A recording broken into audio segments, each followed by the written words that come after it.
안녕하세요. 오늘 사회를 맡게 된 광명시 평생학습 원장 홍명희 인사드립니다. 네. 지난 10월 평생학습 마을축제와 연계 진행한 1차 포럼 이후 다시 만나 뵙게 되어서 반갑습니다. 1차 포럼에서는 광명시 곳곳의 일상적 학습을 마을 활동가들과 이야기하고 평생학습의 새로운 도약을 위한 동력으로서 평생학습 네트워크의 실천적 화두를 논의하는 시간이었습니다. 이번 2차 포럼에서는 불확실성이 만연해진 전환의 시기에 모두가 함께 가기 위한 지속 가능한 그 미래의 대안을 평생교육적 관점에서 탐색해 보고자 합니다. 본 포럼 시작 전에 오늘 기조 강연과 주제 발표를 해주실 분들을 소개해 드리도록 하겠습니다. 기조 강연을 해주실 중앙대학교 사범대학 교육학과 이희수 교수님 참석해 주셨습니다.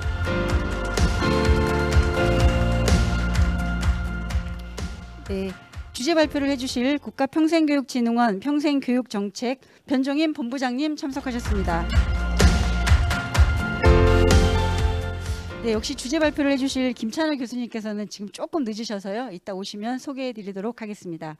그럼 지속 가능한 미래의 도시의 힘, 평생학습을 주제로 평생학습이 우리 미래에 어떤 역할을 할 수 있을지 전문가분들을 모시고 기조 강연과 주제 발표, 패널 토의 순으로 진행하도록 하겠습니다. 이제 중앙대학교 이희수 교수님을 모시고 미래 교육으로의 전환 속 평생학습의 공동의제에 대한 기조 강연으로 포럼을 열어보겠습니다. 큰 박수로 맞이해 주시기 바랍니다. 제가 현 시장님과 함께 90년대 말 그때 우리 변종인 본부장님도 함께 광명시 평생학습도시를 위해서 일했던 기억이 나는데 한 23년 만에 다시 온 것 같습니다. 거의 광명시의 평생학습에 관한 명예 시민이라고 불러도 사랑하는 면에서는 부족함은 아마 없을 것 같습니다. 저는 오늘 하나를 들고 가라고 하면은 여러분들이 한 장짜리 지금 원장님께서 말씀하신 지속 가능한 미래 도시의 힘, 쉬었다가 평생학습. 이 포스터가 너무나 참 근사하다. 왜냐하면 그림도 좋았지만은 의제를 선점하는 그 힘, 그게 참 놀랍다. 진작 주었으면 그 포스터로 첫 장을 썼을 텐데 하는 이런 칭찬과 함께 네 가지 제목은 사실은 대주제인 지속 가능한, 두 번째는 미래, 세 번째는 그다음에 공동의제, 그다음에 전환, 이러한 주신 주제를 중심으로 구성해 보았습니다. 첫 번째는 의제입니다. 그것도 공동의제. 공동의제는 나라들의 연합, 국제연합의 공동의제를 찾는 게 가장 보편 타당할 것 같다 하는 점에서 이 보고서가 21년도에 일명 유엔 사무총장 보고서인데 Our Common Agenda, 우리들의 공동 의제. 그래서 보편적 평생학습도 보편성 면에서는 보편성이 되려면은 누구나의 공동의 공통 의제이 되는데 그게 커먼 어젠다가 아닐까. 그래서 이러한 그 12대 그 의제, 보고서가 그렇게 두껍지 않습니다. 그리고 이 보고서를 추천하는 이유는 글이 좋아요. 유해지다 보니까 뭐 글쟁이들이 한두 명이겠습니까? 또 거의 외교적 수사도 그 많지만은 제가 전 반기문 유엔 사무총장님이 제 고등학교 선배입니다. 그래서 그런지 안토니오 구테레스 사무총장님에 대해서도 관심이 많았는데 이분께서는 그 보고서에서 지금은 영어도 참 멋있잖아요. 심플하잖아요. Now is the time to. 지금은 바로 뭐뭐 할 때입니다 하면서 16가지, 그러니까 의제하면은 제시가 중요한 것이 아니라 지금은 행동할 때입니다. 근데 그 중에서도 세 번째도 참 재미있었던 것 같아요. 이제는 팬데믹의 시대는 가고 엔데믹이다 하는데 여기서는 팬데믹보다 더 무서운 게 뭐라고요? 인포데믹, 가짜 뉴스, 페이크냐? 진짜. 요즘에 사람들이 진짜야 하는 말을 많이 해요. 페이크냐? 팩트냐?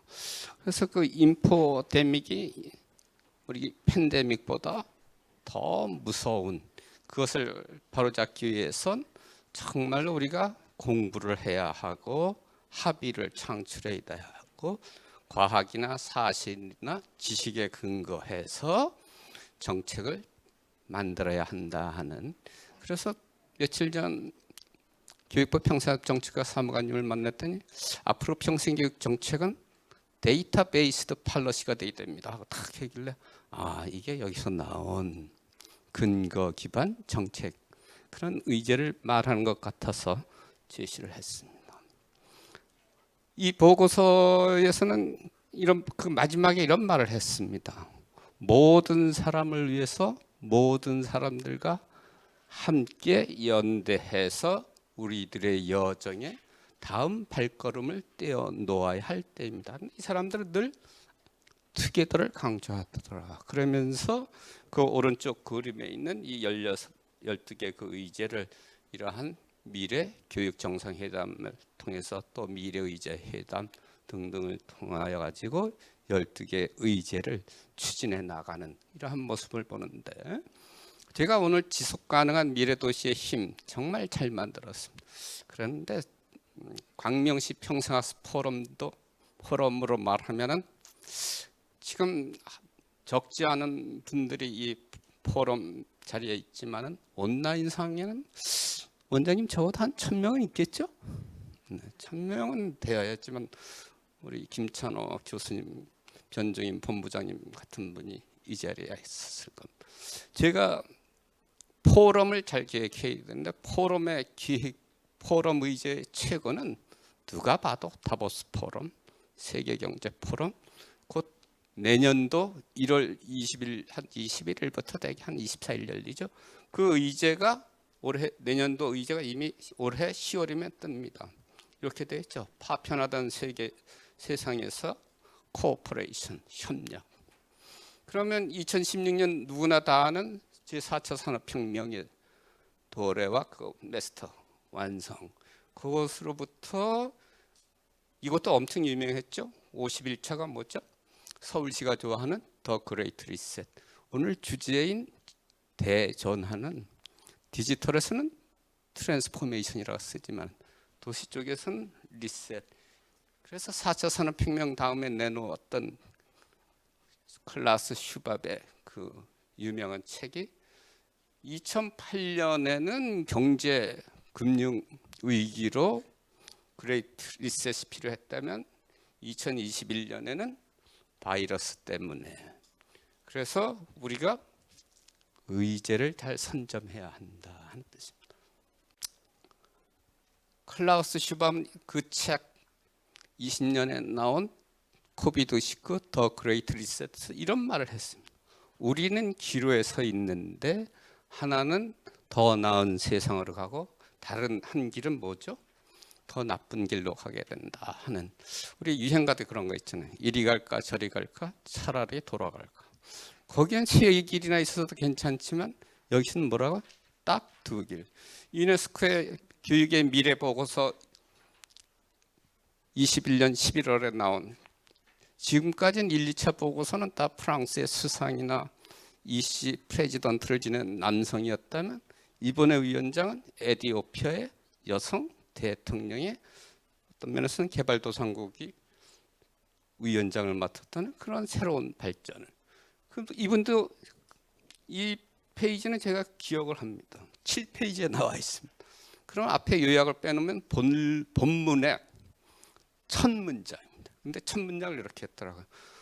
오늘 주제인 지속 가능한, 우리는 지속 가능하지 않은 길을 계속 갈 것인가 아니면 전혀 다른 새로운 길을 갈 것인가라는 실존적 선택에 직면해 있습니다.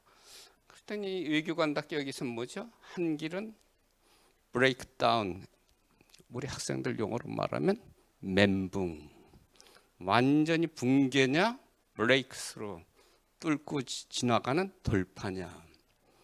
가만히 앉아 있으면 어떻게 된다고? 붕괴입니다. 돌파. 그래서 영어도 보면 브레이크 다운이냐 브레이크 스루냐. 강명시의 오늘의 포럼은 아마도 브레이크 스루 하는 데 있는 겁니다. 의제는 멀리서 찾을 필요가 없다.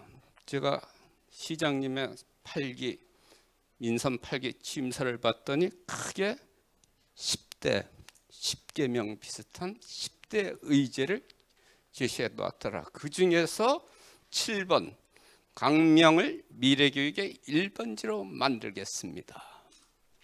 저는 이것도 강명시의 의제다라고 봅니다. 이제는 전환으로 가겠습니다. 아까는 리셋이냐 트랜스포메이션이냐 보면 우리 제 주전공 중에 하나인 인적 자원 개발의 조직 개발에서도 최고의 전 세계적인 교과서 실내는 그 교과서에서 이렇게 얘기했습니다. 변화도 여러 가지다. 변화도 여러 가지인데 트랜스포메이션이란 말을 쓸 때는 이러한 5가지 특성이 부합돼야 하는데 오늘날에 그런 것 같습니다. 그 중에서 제가 주목한 것은 이겁니다. 지속적인 학습과 변화. 이게 바로 평생학습이 대전환을 촉발시키면서 그 전환에 적응토록 만드는 기제다 하는 것을 보여줍니다. 제가 올해 열렸던 여기는 가보지는 못했지만 늘 지적을 해봤습니다. 교육부의 평사정책과장님과 국가평생교육진흥원 원장님께서 다녀왔는데 여기에서 하이라이트는 말라카시의 선언문입니다. 근데 그 선언문에 보면 15번째 우리의 새로운 사회계약을 빌딩 만들자. 그래서 신사회계약 구축이 나오고 또한 교육을 위한 새로운 사회계약을 사회계약 갱신의 필요성을 이렇게 강조하는 걸 보면은 아하 유행어가 바뀌었다. 작년까지만 해도 포스트 코로나 뉴노멀이 단골처럼 나오더니 순식간에 뉴노멀은 사라졌다. 국제 무대는 전부 신사회계약이다. 이것도 새로운 의제인데 말라카시에서 여러분들 제가 하나만 추천드릴게요. 말라카시 커피가 맛있습니다. 정말 맛있습니다. 근데 조금 비싸요. 한 봉이 한 5,000원 정도 되는데 그거 한 잔 딱 내려 드시면서 그 드립 러닝 공부하시면은 제가 유엔 그랬더니 테스 영화도 있죠. 테스 이 일명 테스가 오늘 주제인 교육 전환 주제입니다. 유엔과 유네스코는 모든 것을 다 뭘로 트랜스포메이션 전환 교육으로 제목을 잡아가고 있는데 이걸 제가 한번 그 가장 하이라이트인 테스의 그 비전 스테이트먼트 비전 선언문을 보니까 교육의 위기는 우리 모두에게 영향을 미치고 그렇기 때문에 21세기 교육의 목적과 내용을 지금 이 자리에서 다시 뜯어고치고 다시 생각해야 한다면서 시스템을 혁신할 때 우리 국가교육 교육을 점령해야 될 것 같습니다. 이런 의지를 가지고 거기에 봤더니 이 보고서의 하이라이트는 뭐였다고요?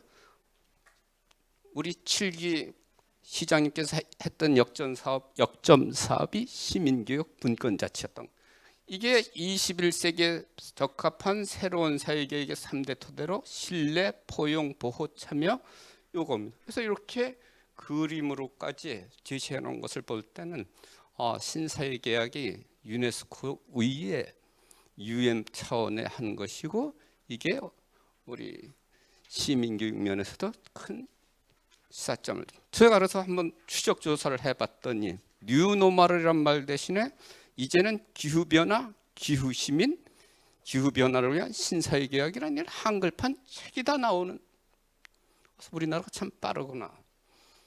제가 경기도 일을 조금 하고 있거든요. 이 지사님께서도 대한민국 금기 깨기 고정관념의 틀을 깨는 것은 바로 새로운 신사회계약 이걸 필요로 한다 하면서 똑같은 것을 더 많이 하는 3S 교육에서 우리 531 교육개혁의 슬로건인 언제 어디서 누구나 하는 3A 교육으로 바뀌어야 한다는, 사실은 경기도의 모든 새로운 슬로건이나 정책의 소스 파일은 요 책에서 나오고 있습니다. 그래서 여러분들도, 강명시도 경기도의 일부이니까 도정과 보폭을 맞추는 것이 좋겠다는 차원에서 말씀드렸습니다. 그러면 경기도를 넘어서 지구적 차원에서 새로운 사회계약이 필요하다고 하는 것이 제시한 것이 작년 21년 11월에 런칭된 이 보고서이고, 이 보고서는 유네스코 한국위원회에서도 번역을 해서 내놓았는데 뭐 그렇게 어렵지가 않으니까 원문하고 함께 보면서 보면은, 여기에 오늘 주제인 교육 그 자체는 반드시 트랜스폼드, 전환되어야 합니다 하면서 양대 원칙으로 우리 국가평생교육진흥원이 존재의 목적인 평생 동안 양질의 교육. 그러니까 더 있어 보이죠? 평생 교육하면 그냥 일반 보통 명사 같은데 평생 동안 양질의 교육. 두 번째는 공공의 노력, 공공재로서의 교육광학. 이런 양대 기둥으로, 그래서 지속가능 발전 목표도, 이게 사실 지속가능 발전 목표는 이렇습니다. 서로 연결되어 있다 하는 겁니다. 뭐 하나를 딱 김유미 전국평사도시협의회 사무차장님을 하나 딱 집어내면은 뭐가 줄줄이 따라 나온다고, 전국의 모든 평사도시가 따라 나온다. 서로 연결되어 있다는 것이 클라우스 슈밥의 그레이트 리셋의 핵심 내용이기 때문에, 제가 요즘 재난, 제가 살고 있는 용산 내에서도 그때 참사가 있었잖아요. 서로 연결되어 있다 하는 차원에서 이분께서는 이렇게 얘기했습니다. 도전, 위기는 서로 통합되어 가고 단결되어 가는데 그에 대응하는 인간의 노력은 파편화되어 가고 있다는 이 진단을 내렸습니다. 이 보고서가 유엔 대학의 그 서로 연결되어 있는 재난과 위기. 유엔 대학은 일본 도쿄에 있지만 사실은 대학은 아닙니다. 캠퍼스와 학생이 있어야 대학인데, 전 세계에 관련된 연구소를 연결하는 그 브릿지 역할을 하는 것이기 때문에, 우리가 여러분들이 생각하는 뭐 학생과 캠퍼스가 있는 뭐 제1캠퍼스, 제2캠퍼스 이런 대학이 아니고 연구소라고 보면 됩니다. 그런데 오늘 주제인 개발, 복지, 뭐 위기 이런 쪽 연구를 하는 것이기 때문에 보고서가 탄탄합니다. 이 21년에 그 10대 재난을 이렇게, 그 중에서도 중국 양쯔강인가요? 가장 큰 민물고기 드디어 사라졌답니다. 그걸 이렇게 얘기했습니다. 공룡의 멸종에서도 살아남았는데 우리야 인간 밑에서는 살아남지 못했다. 그러니까 제일 나쁜 게 인간인 것 같아요. 그러면서 여기에서는 이렇게 얘기했습니다.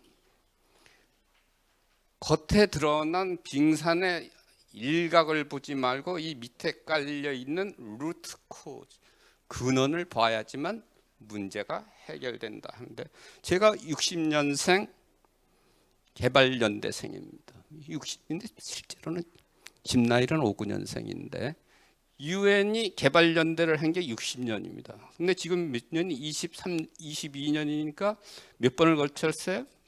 40년을 개발연대. 그래서 전정인 본부장님이나 제가 일했던 것이 한국교육개발원, 지금 한국여성정책연구원, 한국여성개발원, 한국개발연구원. 그래서 다 개발연대의 산물이라 그래가지고 연구소도 뭐를 붙였어요? 디벨롭먼트. 그랬더니 개발이 요즘은 발전으로 바뀌더라고요. 새천년을 맞아서는 MDG로, 그 다음에 SDG로. 이것은 인류의 숙제가 뭐냐면 세 가지입니다. 빈곤, 가난, 두 번째는 질병. 저도 지금 병을 몇 개, 종합병동입니다. 질병 하나 생각이 안 납니다. 그건 우리 김찬호 교수님께서 가르쳐 주실 겁니다. 그러면 이 개발, 이것은 어떤 면에서는 인류의 DNA와 같은, 제가 보기엔 평화인 것 같습니다. 지금도 전쟁이죠, 그렇죠? 평화, 질병, 그러니까 전쟁, 빈곤, 그다음에 질병, 이것은 지금까지 우리를 괴롭히는 건데 그것을 극복하려는 그 단어가 바로 앞에 수식어가 뭐가 붙든 디벨롭먼트, 발전인 것 같다라는 뜻입니다. 지속가능 발전, 오늘 지속가능한 미래도시의 힘, 이것은 바로 미래 세대와 현대 세대의 요구 간의 접점에서 찾고 있습니다. 요 지속가능 발전은 5P로 얘기하자는 거죠. 플래닛, 환경으로서의 지구, 그다음에 소사이어티, 사람, 피플로서의 사회, 그다음에 경제, 프로스페러티, 번영으로서의 경제, 그다음에 뭐 피스와 파트너십은 그냥 연결고리 내지 방법 정도로. 이 카드는 사실은 문재인 대통령께서 남방 독트린을 터뜨릴 때 써먹었던 3P였습니다. 여기에서 보면은 SDG, 우리 광명도 열심히 하죠. ESG, 탄소 중립 도시. 그런데 우리가 놓치고 있는 것은 환경교육의 전유물인 것처럼 생각하지만 안고, 이건 찐빵이고 안고는 SDG 4, 모든 일을 위한 양질의 평생교육, 교육이 중심이라는 것을 보여주고 있습니다. 제가 가서 이것을 유네스코 GNLC 그 담당자가 인용했던 것을 찾아보니까 교육을 통해서 갈등 해결, 경제위기, 시간 부족, 환경, 모든 것을 다 이렇게 얽히고 설키에 있으면서 이것을 이끌어가는 것이 바로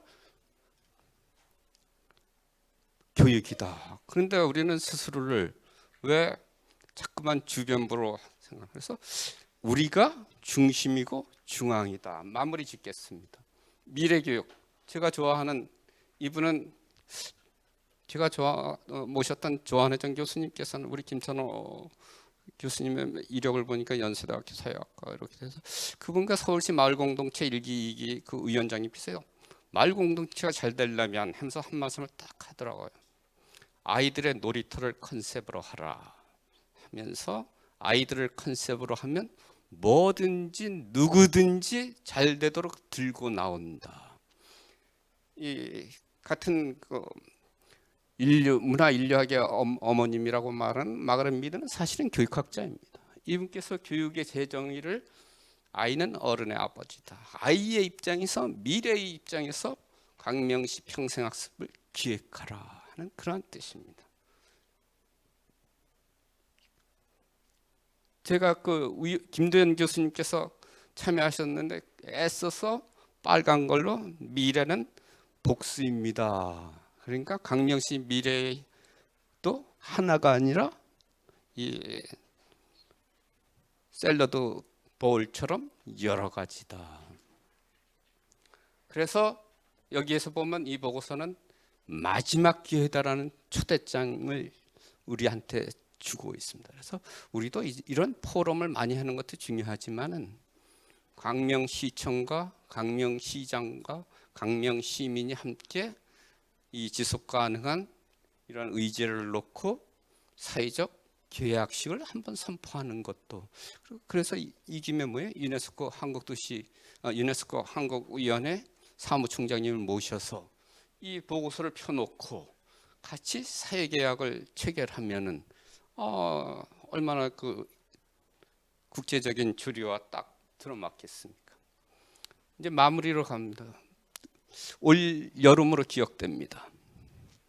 지금도 붙어 있습니다. 중앙대학교 그 게시판에, 학생의 게시판에 관악구에서 여름 대홍수 때 반지 앞에 차올라와서 거기를 나오지 못한 분들의 그 비극에 대한 대자보의 제목은 이렇습니다.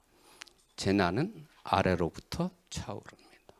평생교육의 가장 아래는 어디일까? 여기 신성은 여기 목사님 겸 또 한국문해교육협회 회장님 계시지만 문해교육이 평생교육의 토대요 출발점이지만 가장 열악한 조건에서 일하고 있습니다. 그것을 평생 그래도 명문 서울대학교 출신으로서 평생 모든 걸 다 버리고 문해교육을 위해서 일했던 우리 박영도 교장 선생님께서는 이런 메시지를 SDG 4.6 마무리 회의 때 하셨습니다. 그것을 통계로 보니까 평생학습 참여율이 43% 무려 올라갔다가 평생학습도 코로나는 못 이깁니다.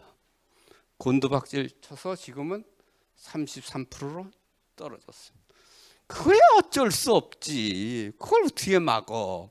그런데 보니까 주로 누가 가장 큰 희생자라고? 재난은 아래로부터 차오른다든지 나르지 않습니까? 그런데 문해교육에서도 어떤 사람들이 저학력, 농어촌 거주자, 비경제 활동 인구, 임시직, 일용 근무자, 이른바 서울시장님께서 말씀하시는 약자와의 동행에서 취약계층의 참여율 감소폭이 가장 크게 나타났다라고 한국교육개발원에서 나오는 평생교육통계연구의 상세 분석 결과는 그러합니다. 가장 지금은 다들 회복 탄력성, 이게 연구 주제이고 정책 주제인데 제가 말하겠습니다. 시장님, 가장 큰 회복은 일상 회복입니다. 일상 회복이 완전한 회복이요. 일상 학습이 가장 큰 학습입니다. 그거 있잖아요. 그래서 요즘 다시 신문지상에 가끔 나오는 이낙연 대표님 취임 대표 연설 중에 하나 나왔던 것이 이 표현이죠. 소소한 일상이 엄청난 행복이었다는 것을 알게 됐습니다. 조금은 우리도 미래로 나가려면은 첨단 기업이 어떻게 하는지를 우리가 좀 볼 필요가 있는데 ATD에 보면 이렇습니다. 이제는 온라인과 오프라인 같이 일하는 혼합 근무이고 러닝 이벤트, 일회성 공부 사건은 없습니다. 이제는 학습 여행을 떠나야 되고 이러한 오늘 여기에는 한 50여 명 참석했지만은 온라인은 원장님 한 500명 넘겠죠. 그래서 가상 학습이고 그다음에 학습의 몰입도가 중요하고 이러한 미래 조직 문화, 미래 인재, 일과 학습의 병합 이러한 트렌드에 대해서도 첨단 기업의 변화 양상도 우리가 가끔은 ATD 컨퍼런스는 매년 열리니까 거기도 한 번쯤은 기웃거릴 필요가 있겠다는 생각에서 말씀드립니다.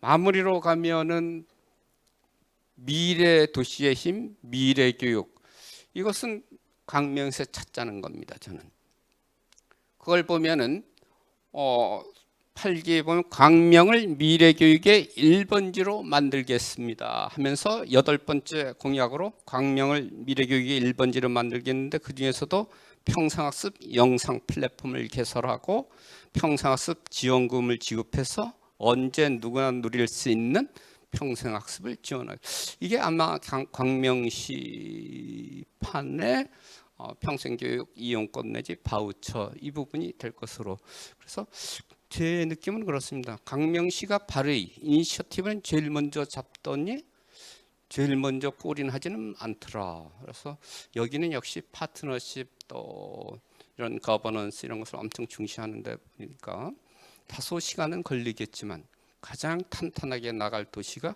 광명시라고 생각합니다. 마치겠습니다.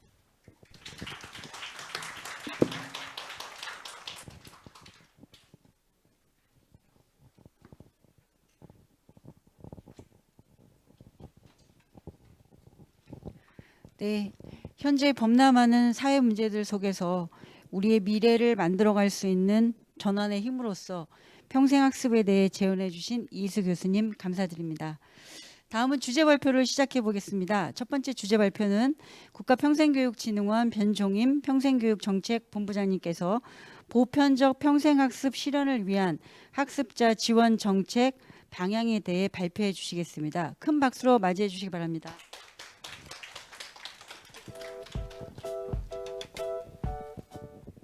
네, 소개받은 변종희입니다. 존경하는 이희수 교수님과 또 늘 마음 따뜻한 강연을 해주시는 김찬호 교수님 모시고 제가 같이 이 자리에 설 수 있게 된 것을 진심으로 기쁘게 영광으로 생각합니다. 저는 조금은 재미없지만 그래도 조금은 우리에게 구체적인 정책에 관련된 이야기를 좀 나눠볼까 싶습니다. 저한테 주신 제목이 보편적 평생학습 실현을 위한 학습자 지원 정책에 대해서 같이 공유를 해달라는 이제 숙제를 받았습니다. 공정하고 포용적인 정책 지원이 될 때 보편적인 평생학습 실현이 되지 않을까. 그러려면 어느 누구도 평생교육에서 학습을 받을 수 있는 기회에서 배제되지 않도록 그 기회를 보장하는 그런 지원이 이루어져야 된다고 생각합니다. 우리가 최근 들어서 보편적 평생학습이라는 이야기를 많이 하는데 무슨 의미일까 한번 저도 찾아봤습니다.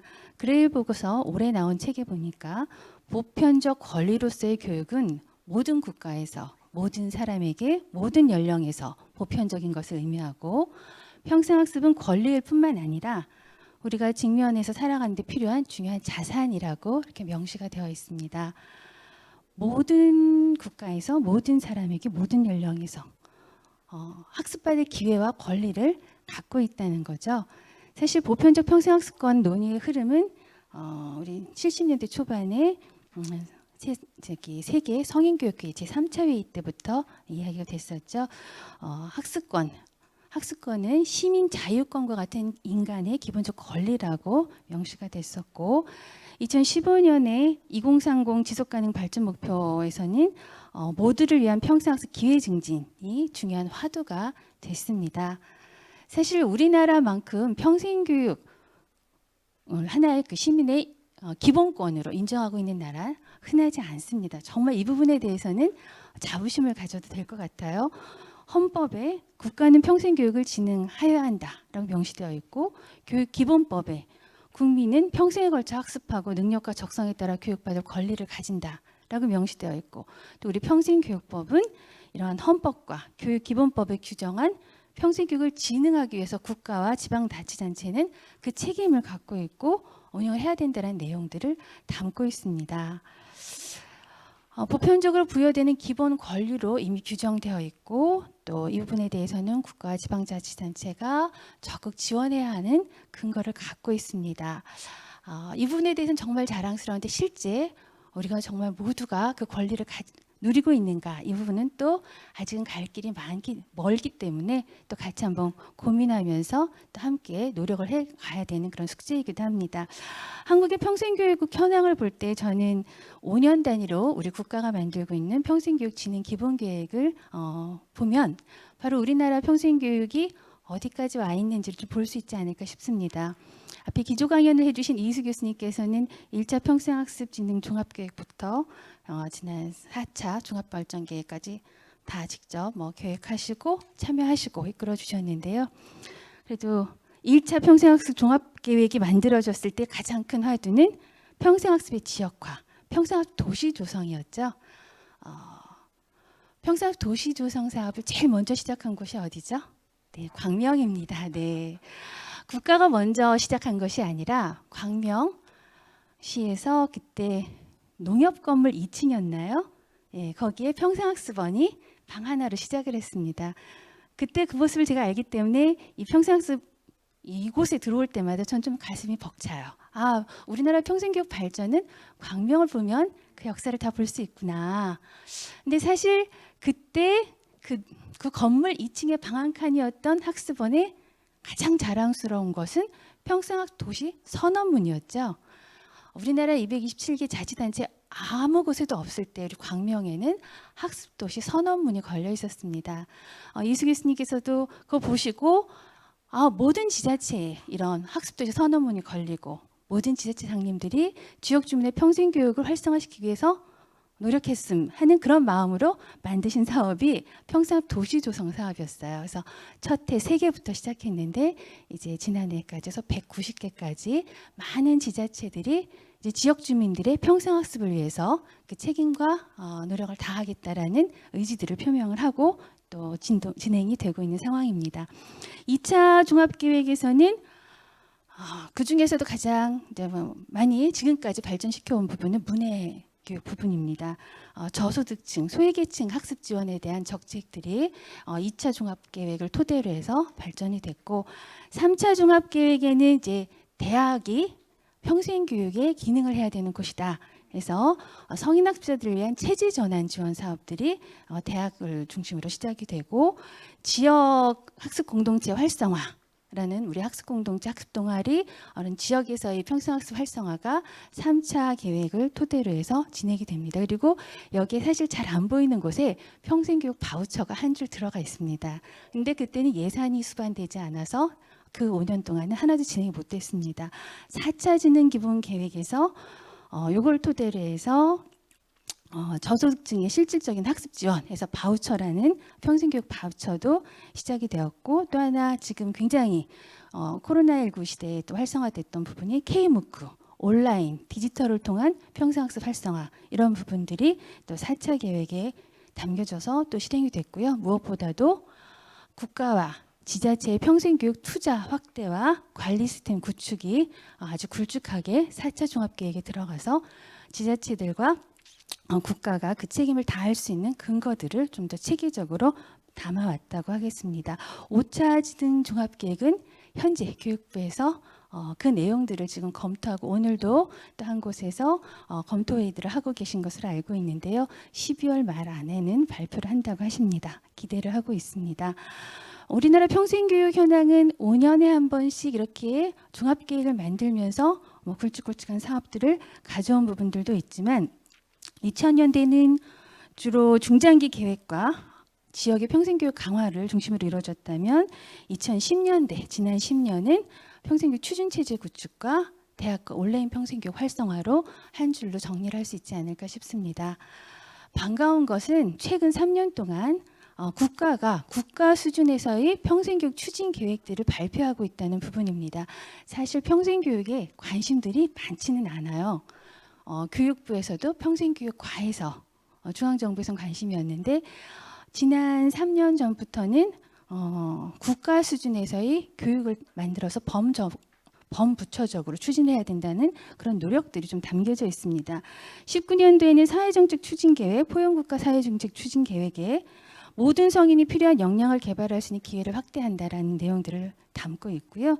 20년대에는 열린 평생교육 훈련 혁신 방안을 담아냈고, 그리고 21년 지난해 전국민 평생학 체제 지원 방안을 관계부처 협력 방안으로 추진하겠다라고 해서 담고 있습니다. 이런 부분들이 사실은 국가에서의 그 중앙정부 차원에서의 하나의 큰 하나의 변화다라고 저는 보고 있습니다. 앞서서 이 교수님께서 보여주셨는데 참여율, 이게 또 우리 평생교육 현장을 들여다보는 또 지표일 수밖에 없는데요. 굉장히 안타깝죠. 저는 다른 것보다도 저쪽 취약계층 외의 평생교육 참여율을 보면 딱 2배입니다. 이 취약계층은 중위소득 50% 이하를 구분을 하고 있는데, 사실 평생교육 참여에 가장 적게 참여하시는 분들이 경제적인 소외계층들이다라고 볼 수가 있겠습니다. 코로나19로 이 상황은 더 심각해졌죠. 그 내용은 저 시 한 구절로 대별이 되는 것 같습니다. 20년 전국 성인분의 시화전에서 상 받으셨던 우리 어머니가 쓰신 글인데요. 제가 잠깐 읽어드릴게요. 도로 까막눈. 드디어 까막눈을 좀 떠보려고 손목에 시드락 가나다라를 배우는디 느닷없이 코로나19라는 것이 나타나서 선생님도 오지 말라, 학생들도 모이지 말라 함께 인제 겨우 바늘 귀만치 실눈 떠졌는디 아이고 어쩌끄나 도로 까막눈이 되려고 하네. 코로나19 그것이 무슨 벌거지 같으면 잡아서 돌파게 되고 콕콕 찧어불면 내 속이 시원하겠네. 얼마나 답답하셨겠어요. 그런데 이거는 비록 비단 문해교육의 현장뿐만 아니라 전체 우리 평생교육 현장에서 다 겪었던 현실입니다. 평생교육 참여율이 10몇 %가 떨어졌죠. 2007년도에 29% 정도였는데 다시 30%대로 떨어졌기 때문에 30% 초반대로. 그리고 평생 참여자 학습자들 참여 유형을 보면 90%가 다 온라인 학습자예요. 무슨 말이냐면 오프라인 학습이 거의 다 섰기 때문에 온라인 학습에 참여한다는 것은 온라인 학습에 참여할 수 있는 연령과 참여할 수 있는 학력과 수준을 갖고 계신 분들만 참여하고 있기 때문에 격차가 우리 평생교육 현장에서 굉장히 심각해졌다는 부분입니다. 그 중에서도 저는 이제 경제적 소외계층에 자꾸 초점을 둘 수밖에 없는데요. 안타까운 거는 우리 초등 무상교육은 59년부터 시작됐고요. 중학교 무상교육은 2005년부터, 그리고 국가 장학금이 도입돼서 우리 대학생들도 2012년부터는 국가에서 지원을 받으며 공부를 합니다. 그런데 우리 평생교육은 지원해 주는 게 없죠. 예. 그래서 평생학습은 본인이 다 책임지고 부담해야 되는 것처럼 계속 얘기가 되다 보니까 평생학습에 참여의 빈익분 부익분은 더 심각해졌습니다. 그래서 경제적 격차에 따른 교육 격차를 완화하고 저소득층 성인들의 평생학습비를 지원하겠다라는 취지에서 평생교육 바우처가 2018년부터 이제 시범으로 시작이 됐고, 국고는 투입할 때 우선 지원 대상이 있죠. 그러다 보니까 이제 처음에는 기초생활수급자 차상위계층을 가다가 중위소득 65%까지, 저의 바람은 중위소득 80%까지. 중위소득 80%면 전 국민의 절반은 되거든요. 전 국민의 절반은 그래도 국가의 지원금을 받고 공부를 할 수 있는 그날이 빨리 왔으면 좋겠습니다. 반가웠던 건 뭐냐면 기재부에서 하는 국민 참여 예산 제한 제도가 있는데 우리 바우처로 학습하시던 학습자 한 분이 거기에 제안을 하셨어요. 내가 학점은행으로 공부를 하고 있는데 한 학기에 35만 원 갖고 한 학기밖에 못 듣습니다. 이걸로 또 들으려면 한 학기는 쉬고 그 다음에 연도에 신청할 수 있는데 1년에 70만 원씩만 지원해 주시면 내가 학점은행으로 학위를 계속 공부할 수 있습니다. 라고 제안을 해주셨고, 그 부분이 이해가 충분히 돼줘서 기재부에서 예산을 연 최대 70만 원까지 확대했습니다. 저는 이런 부분들 보면 우리 학습자분들이 정말 적극적으로 그런 부분들을 표현할 때 또 국가의 예산이 우리 학습자들에게 다시 돌아올 수 있는 부분들을 볼 수 있는 것 같습니다. 바우처는 처음에 시작할 때는 저희도 18년이 급했기 때문에 시행령 좀 고쳐서 시작을 했고, 하지만 21년도에는 아예 평생교육법 개정을 해서 이제 바우처 발급 사용 제도에 대한 그런 기반, 제도적 기반 이런 것들을 이제 다 만들어 갖추고 있다라고 말씀을 드리겠습니다. 학습자가 바우처를 받기 위해서는 그분들의 사실은 정보를 확인해야 돼요. 자격 유무, 소득 수준 이런 부분들을 보기 위해서 행정정보 공동이용 시스템을 같이 연결을 해놨고요. 중앙 수준에서는. 그리고 농협과 BC카드와 협약을 맺어서 학습자분들이 그 카드로 학습비를 받아서 사용할 수 있는 구조를 갖추고 있습니다. 참여하고 있는 분들을 보면 40대가 33%로 제일 많아요. 그리고 50대 이상의 학습자가 전체 지원의 32%를 차지합니다. 무슨 얘기냐면 저소득층 학습자들은 고연령대가, 그러니까 중장년층이 굉장히 많다라는 걸 볼 수가 있고요. 그리고 지원 규모가 확대되긴 했습니다. 첫 해 5천 명 지원으로 시작했다가 올해는 이제 3만 9천 명까지, 그리고 기관도 한 4배 정도 증가는 하고 있습니다. 영역별로 보면은 가장 많이 바우처로 공부하시고 있는 영역이 학력 보완 교육이에요. 교육개발원에서 해마다 발표하는 평생교육 통계를 보면 제일 많이 참여하는 한 40%는 직업능력교육인데 이 부분은 좀 다릅니다.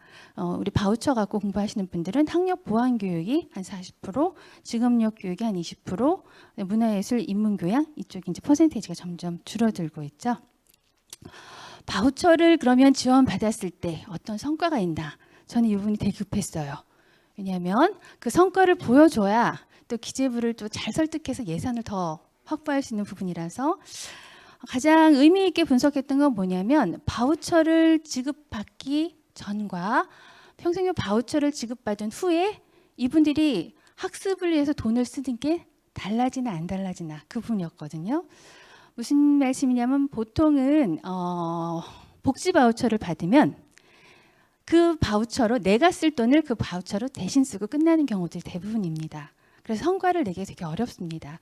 그런데 우리 평생교육 바우처는 정말 놀라웠던 게 뭐냐면 바우처를 지급받았더니 학습비를 더 쓰더라 라는 결론들을 밝혔거든요. 그러니까 평균적으로 35만 원을 받으니까 1년 동안 35만 원을 받은 사람들이 한 25만 원은 더 교육비로 투자하더라라는 이제 분석들을 가능했습니다. 사중 손실의 가능성이 없다라는 거에 대해서 경제학자들도 상당히 관심 있는 반응들을 보였습니다. 정부 정책 중에서 정부가 돈을 투자하면 그거에 대해서 국민이 더 돈을 투자해서 그 성과를 내는 경우가 흔하지 않다는 건데 우리 학습에 대한 부분은 학습비를 지원했더니 내 돈을 더 내서 더 공부를 하더라라는 그 결과를 이제 보여줬다는 부분이고요. 그리고 이게 제가 분석했을 때가 2020년이었는데 작년 2021년도 분석 보니까 월 평균 교육비 지출액이 한 9만 원 정도 증가한 것으로 나타났고, 고용부에서 하고 있는 내일 배움 카드 같은 경우는 직무교육 쪽이 대부분이지만 우리 바우처 카드로는 자격증이나 학력 보완, 문화예술 강좌에서 많이 쓰더라. 그리고 또 몇 가지 더 분석을 해봤습니다. 바우처를 이용할 때 삶이 달라지는가? 근데 바우처 이용 수준이 높을수록 개인의 건강과 일에 대해서도 긍정적인 영향을 미치는 것으로 밝혀졌고, 또 이분들이 어떤 경험을 하는지 그 부분을 이제 궁금해서 들여다봤더니 변화에 대한 기대를 갖고 학습에 주로 참여하는 현상들을 볼 수 있었습니다. 그러니까 보통 일반적으로 평생학습에 왜 참여합니까 하면은 뭔가 이제 긍정적인 기대, 뭔가 희망 이런 것들이 있는 건 다들 아실 거예요.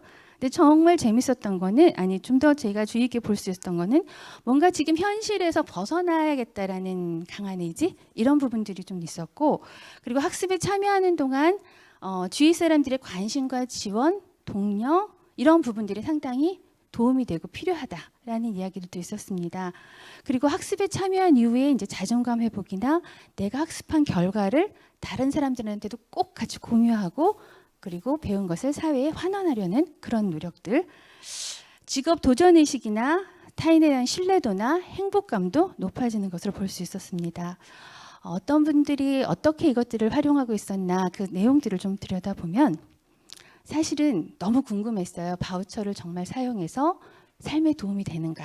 근데 제가 39,000명을 쫓아다니며 물어볼 수도 없고, 그래서 뭘 했겠습니까? 네. 사례 공모를 수기 공모전을 했습니다. 어떤 사례들을 갖고 계신지.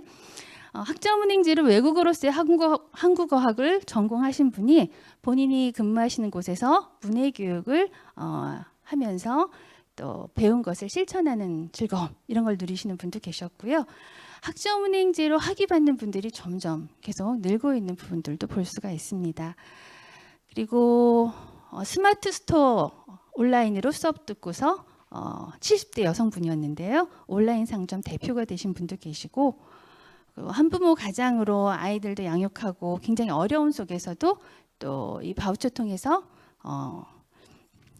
대형견인 일종 특수 자격증 취득한 그런 분도 계셨어요.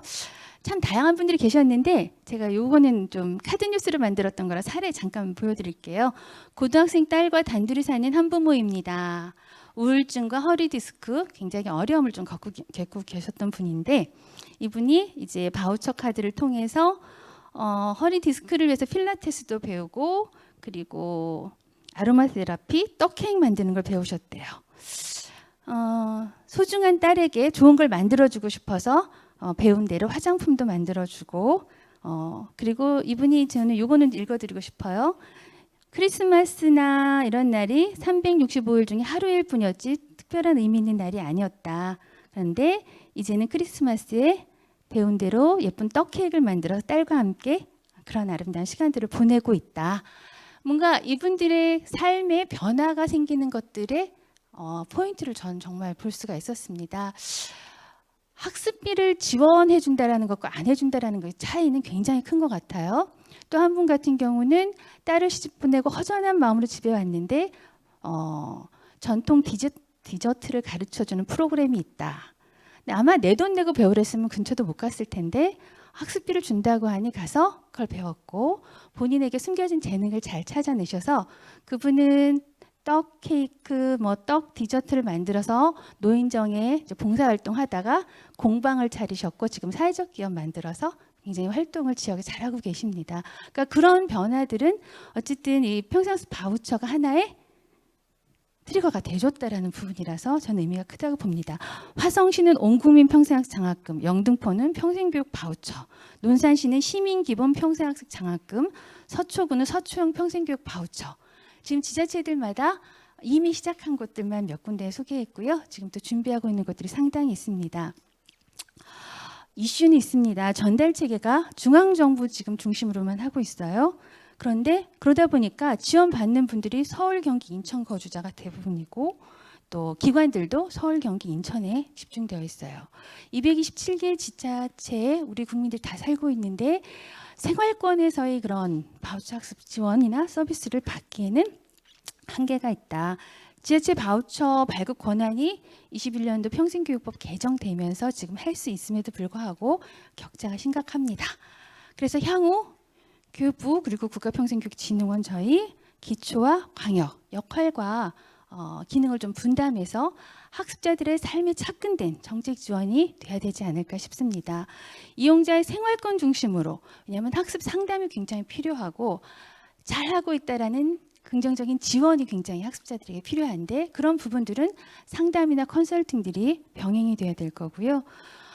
교육기관들 등록을 바우처 등록을 좀 해주셔야 되는데 기관들이 귀찮아서 잘 안 합니다. 왜냐하면 기관이 바우처 등록한다 그래서 더 얻는 게 없어요. 학습자에 대한 서비스인데 이런 부분들에 대한 좀 마인드들도 같이 바꿔줘야 되고 그리고 국고 보조와 지방비 매칭을 통해 지역에 맞는 서비스 제공할 수 있는 여건 저는 이게 정말 필요하다고 봅니다. 중앙정부는 계속해서 저소득층 우선 지원 정책으로 갈 수밖에 없습니다. 그렇다면 기초자치단체에서는 지역 주민들에 대한 학습비 지원으로 가면 기재부에 저는 그 부분에 대해서 굉장히 강력하게 요청을 했어요. 기재부 교육 예산 담당 과장님도 뵀었는데 기초에서 지역 주민들에 대한 학습비를 지원하면 그곳은 정부 지원금을 매칭으로 더 주는 형태로 한다면 지금보다는 좀 더 빠른 속도로 학습비 지원 정책들이 확산되지 않겠느냐. 그래서 중앙정부의 기능과 지방자치단체의 역할이 좀 체계화되고 정립돼서 우리 학습자 한 분 한 분들을 지원할 수 있게 됐으면 하는 바람입니다. 광명이 앞에서도 이 교수님 말씀 주셨지만 제일 먼저 바우처 준비 시작했습니다. 그리고 지금도 하고 계세요. 아마 교수님 말씀하셨듯이 가장 탄탄하게 체계적으로 사회적 합의를 잘 이끌어서 가기 위한 그 과정의 시간이 저는 필요한 것이라고 봅니다. 그렇게 했을 때 어떤 도시보다도 제일 먼저 시작한 평생학습 도시답게 학습자들에 대한 보편적 학습을 지원하는 정책으로 잘 자리매김할 것이라고 기대합니다. 보편적 평생학습 실현은 저는 학습도시에서 그 대답을 찾을 수 있다고 봅니다. 우리 평생학습 도시들은 정말 학습자들이 학습할 수 있는 기회를 제공하잖아요. 멀리 떨어져서 동떨어진 교육기관 이런 부분들이 아니기 때문에 그리고 학습자의 학습 선택권을 존중해주는 학습자가 바우처 같은 경우는 내가 공부하고 싶은 것을 찾아가서 결제하는 거예요. 프로그램들을 만들어 놓고 오세요 해서 듣게 하는 그런 것이 아니라 학습자의 자기 선택권이 가장 강조되는 부분이 평생학습 바우처라는 거죠. 내일 배움 카드는 그렇지 않아요. 중간에서 학습자들을 모아서 이 프로그램에 등록을 시키는 거죠. 그래서 학습자의 학습 선택권을 인정해주는 부분도 우리 학습도시들만큼 기반이 조성되어 있는 곳은 없기 때문에 교육계를 학습자 입장에서 그리고 학습자의 선택권을 존중하며 학습자의 상황에 맞는 컨설팅과 상담이 지원되고 교육기관들을 관리해주고 그리고 더 중요한 거는 학습한 그 결과들을 다 활용하고 싶어요. 앞서서 제가 사례도 몇 군가지는 말씀드렸지만 그 학교 안전 지킴이를 하시던 한 분이 한 달에 이제 굉장히 금액이 많지는 않은 것 같았어요. 그래도 이제 비용을 받고 학교 안전 도우미 역할을 하시던 그분이 평생교육 바우처 카드를 알고 나서 안전 지도사 자격증을 공부하셨어요. 그러고 나서 그분이 하시는 말씀이 전엔 그냥 가서 의자 놓고 교문만 지키고 앉아 있었는데 이제는 내가 학교 곳곳을 다니면서 위험을 어떻게 관리하고 무엇을 해야 되는지 이제 내가 전문가답게 그 활동을 하고 있어 너무 기쁘다라는 말씀을 주셨습니다.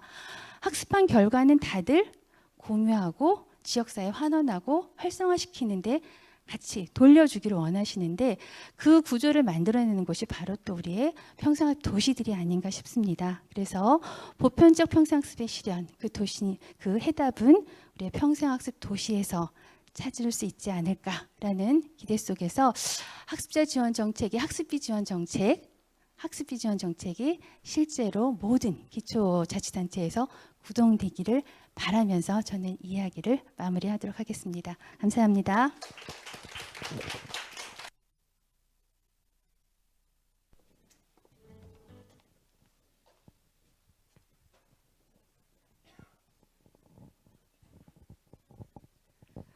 네, 보편적 평생학습 실현을 위한 공정하고 또 포용적인 학습자 지원 정책으로서 평생교육 바우처에 대해서 말씀을 해주셨는데요.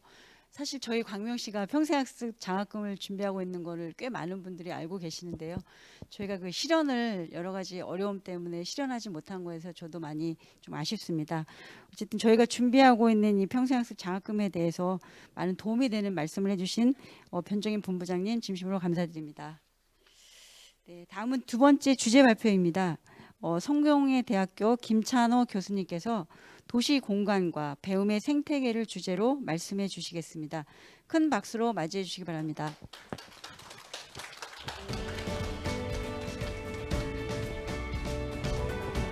예, 반갑습니다.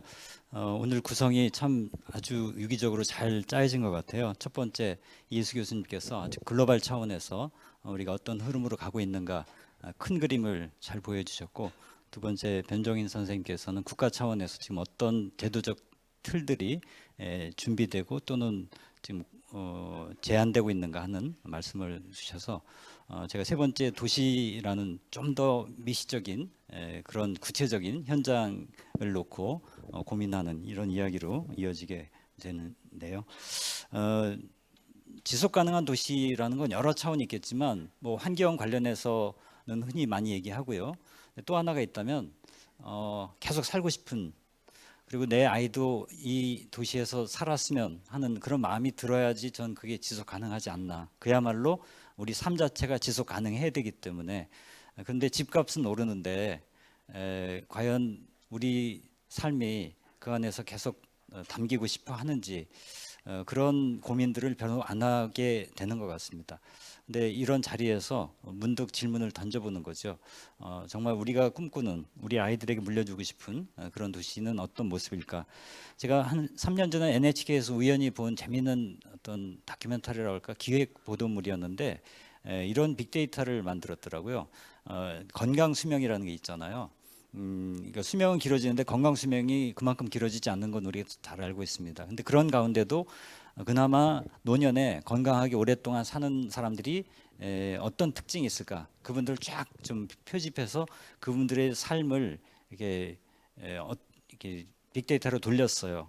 어떤 공통점이 있을까? 수명이 짧은 사람과 건강 수명이 긴 사람의 차이. 우리가 보통 뭐 먹는 거, 운동 그런 게 나올 거라고 생각했는데 기획 제작진에서도 깜짝 놀랐습니다. 책이었습니다. 예, 책을 많이 읽는, 그러니까 책을 읽는다고 오래 산다 이게 아니라, 건강하다가 아니라 상관관계죠. 그러니까 도서관이 가까이 있고 자주 그런 배움을 접하는 사람들이 다른 생활 습관도 다 전반적으로 좋다는 이런 분석이 나왔고요. 일본에서 가장 그 건강 수명이 긴 데가 야마나시라는 데인데, 전 들어보지도 못할 만큼 작은 도시인데 거기가 그렇게 길대요. 근데 거기가 중학교 때부터 초등학교 때부터 도서관을 이용한 그런 학습이 많이 진행이 되는, 그래서 아이들이 일찍부터 학교를 넘어선 그런 배움의 공간, 도서관 등등을 자유롭게 활용하는 그런 특징이 있어서 어른이 되어서도 자연스럽게 그런 생활을 유지하는 이런 것이 묘하게 앞에 그 빅데이터하고 일치하는 그런 걸 보면서 이제 우리는 학습과 관련해서 지속 가능한 삶, 물려주고 싶은 우리의 생활 양식 이런 걸 고민해야 될 때가 아닌가, 이런 생각을 해봤습니다. 저는 도시 공간이 어떤 배움의 생태계를 잉태할 수 있을까, 이런 고민을 가지고 아주 짤막하게 좀 몇 가지 구체적인 사례를 통해서 우리의 상상력을 넓히는 그런 자리로 좀 마련하고 싶습니다. 도시 공간이 지금 어떻게 변하나 몇 가지 뭐 여러 가지 이야기가 있을 수 있겠습니다만 크게 한 5가지로 생각해 봤습니다.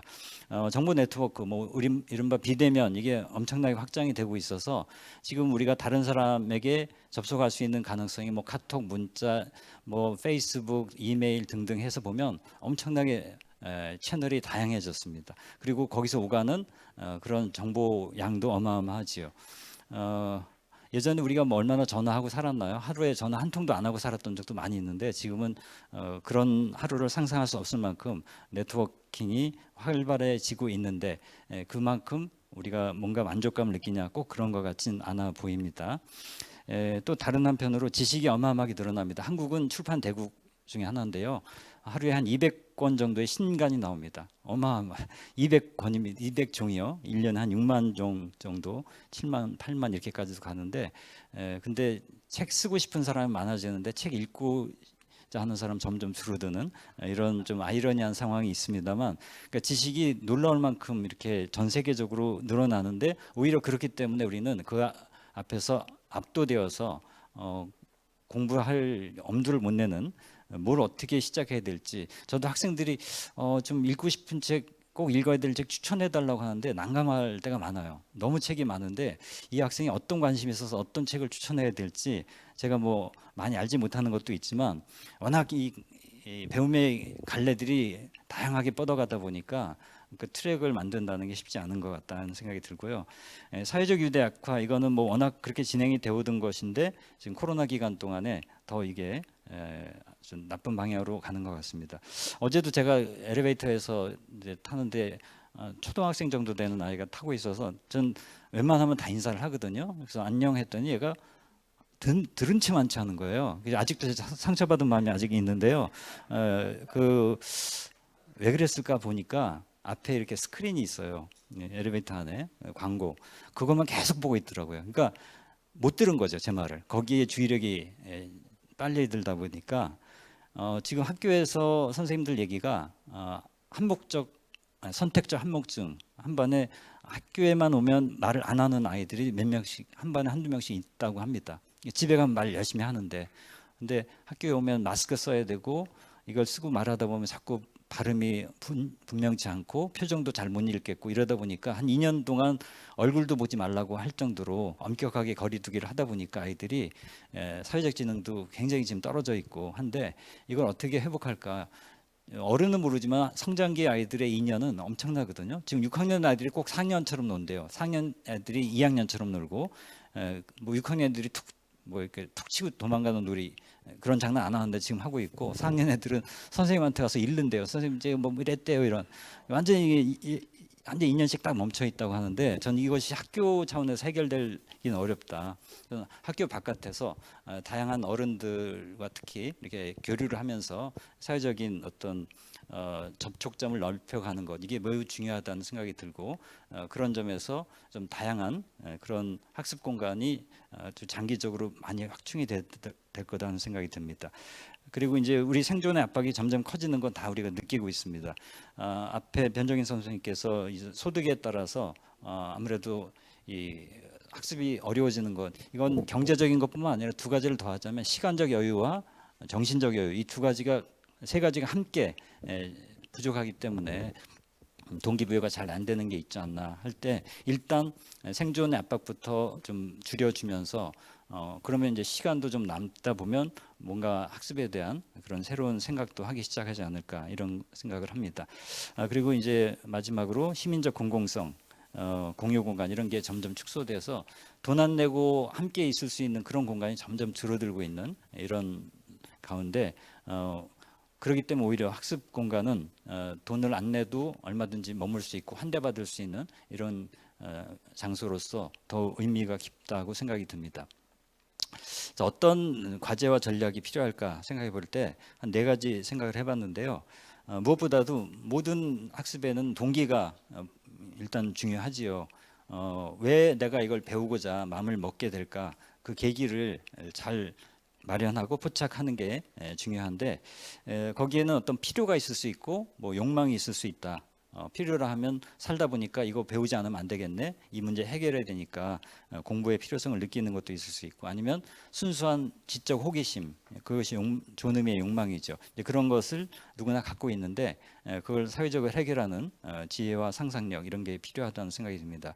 제가 얼마 전에 시흥의 임대아파트에 강의하러 갔을 때도 거기 임대아파트 혼자 사는 어르신들도 많이 계신데 80 넘으신 분들 많이 오셨는데, 전 이분들과 무슨 대화가 가능할까 생각했는데 오히려 전 굉장히 충만한 대화가 가능했던, 학력도 아주 낮고 할 텐데도 그렇게 거의 분명한데도 되게 질문도 진지하시고 이렇게 배움에 대한 열망이 진짜 있구나.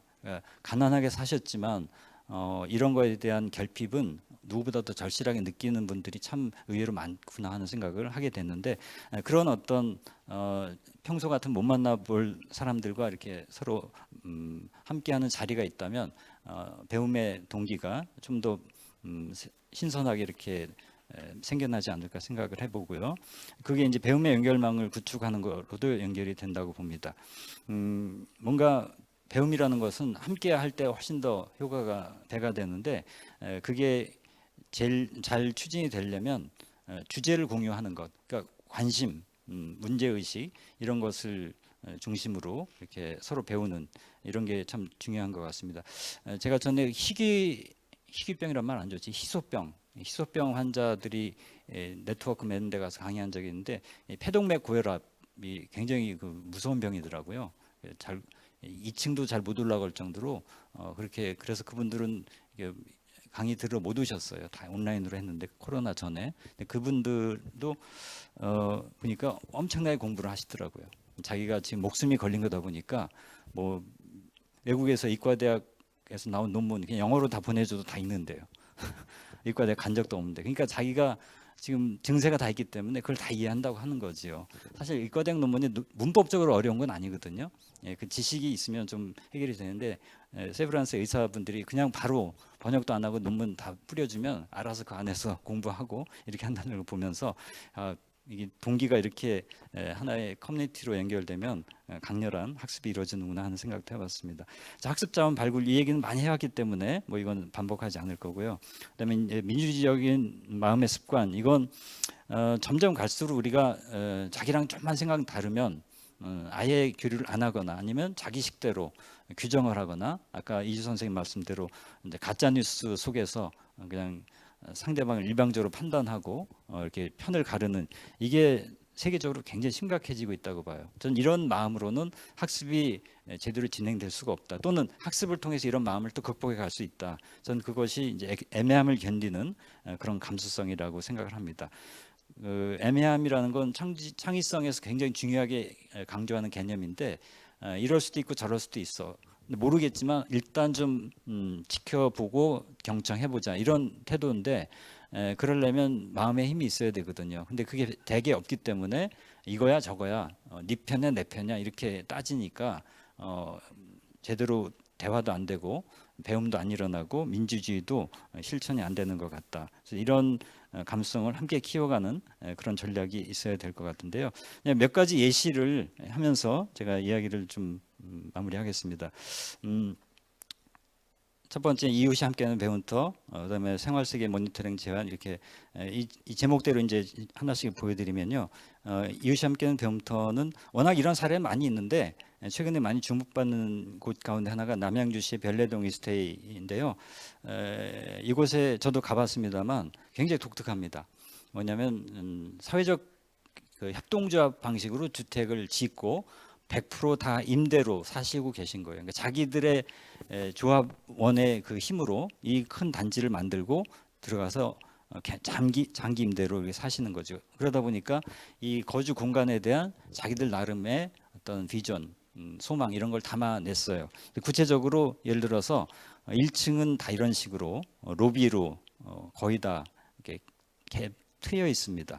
그러니까 제가 주말에 갔을 때 찍은 건데 그냥 편안하게 몇몇이 둘러앉아서 그냥 차 마실 수도 있고 아니면 작은 모임 같은 것도 할 수 있고요. 이런 것이 늘 열려 있기 때문에 이분들은 멀리까지 가서 뭐 이렇게 큰 돈 들이고 여가 보내고 이런 게 아니고 이 안에서 뭐 텃밭도 가꾸고 그 이외에 이렇게 요가도 이 안에서 하고 그다음에 공구를 가지고 이렇게 공방 같은 것도 하고 저쪽 오른쪽에 있는 저게 라디오 방송을 이 안에서 만들어서 주부들이 이렇게 진행을 하고 또 밑에 강좌도 이렇게 듣고 이 안에서 거의 다 이제 공간적으로 충족이 되는 거지요. 공간만 갖고 되는 건 아니죠. 물론 이런 네트워크가 있고 자원이 있고 하니까 돌아가는 건데 처음에 주택을 만들 때부터 이런 것을 염두에 두었다는 것이 전 중요하다고 봅니다.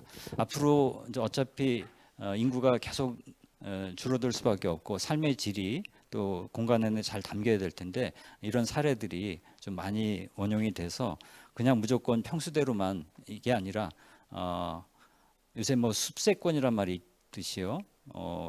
역세권, 습세권, 그 말고 뭐 평세권, 평생학습센터가 있는 뭐 이런 것들도 하나의 중요한 고려 요인이 되면 뭐 도서관일 수도 있고요. 굉장히 중요하다고 봅니다. 그게 얼만큼 가까이 있느냐에 따라서 그 가족의 삶 자체도 많이 달라질 수가 있기 때문에 전 이곳에 잠시 머물면서 아이들이 어른들과 편안하게 시간을 보내고 이런 모습들도 보고 저기는 부모들이 아이 키우기가 훨씬 더 수월하겠구나 이런 생각이 들었어요. 자기 아이만 늘 살펴야 되는데 여기는 여럿이서 여러 아이들을 함께 이렇게 돌보고 하니까 자연스럽게 우리 옛날에 생각했던 그런 마을 같은 게 현대판으로 재현되는 이런 모습이기도 했습니다. 두 번째 생활세계 모니터링인데 학습에는 여러 가지 동기가 있어야 된다 아까 말씀드렸는데 그 중에 하나가 전 정말 우리한테 절박하게 필요한 그런 어떤 문제 해결의 과제들이라고 생각합니다. 마포구에는 가로수 학교라는 게 있는데 저렇게 함께 다니면서 가로수를 연구합니다. 뭘 연구할까? 저도 뭐 가로수에 대해서는 잘 몰랐는데 이렇게 기사 보니까 봄에 가지치기를 굉장히 심하게 할 때가 많죠. 좀 눈에 안 보기 거슬리고 할 텐데 그게 단지 눈에 보기 안 좋은 정도가 아니라 나무한테 대단히 해롭다고 하더라고요. 그렇게 심하게 가지를 쳐버리면 그 기둥이 충실해지지 않대요. 그럼 이게 언제 문제가 되냐면 태풍이 오면 쉽게 넘어진다는 거죠. 뿌리가 충분하게 뻗어나가지 못해서. 그러면 이게 그 주변에 차가 또는 사람이 지나가다가 큰 변을 당할 수도 있고 이런 문제가 생길 뿐 아니라 가로수 자체가 약하면 그만큼 녹지도 빈곤해지고 이런 게 있겠죠.